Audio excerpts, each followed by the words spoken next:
Bonjour, je suis Diane Perron, artiste autochtone, connue des Premières Nations sous le nom de Perle de Rosée.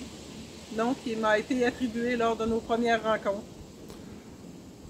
Nous sommes aujourd'hui dans le boisé Saint-Gilles à Bécomo. Et d'être en pleine nature sur cette terre-mère, c'est ici que je trouve l'inspiration pour créer des choses qui se rapprochent de la tradition des Premières Nations.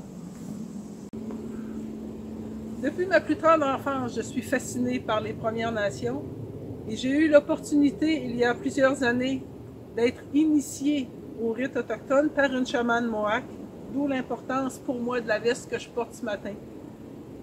Et cette dame qui, à l'origine, ne voulait pas transmettre son savoir, devant l'intérêt que j'avais pour leur culture, a décidé d'ouvrir son cœur et sa gentillesse et m'a initié à la fabrication des capteurs d'oreilles, à l'importance des matériaux utilisés et surtout à l'importance de la purification et du respect de toutes leurs traditions.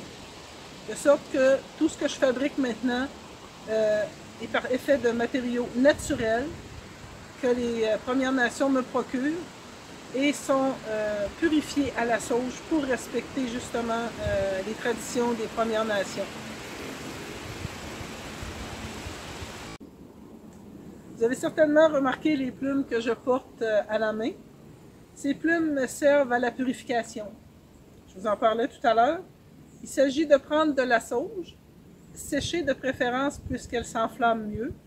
On la dépose dans une coquille, on y met le feu et on éteint la flamme pour n'avoir que la fumée. On commence par purifier l'artiste et avec la fumée qui se dégage de la sauge, avec les plumes de gauche à droite, de haut en bas, on purifie l'artiste. Ensuite, dans la main gauche, on prend l'objet qu'on veut purifier et toujours à l'aide des plumes de purification, on fait aller la fumée sur l'objet qu'on veut purifier.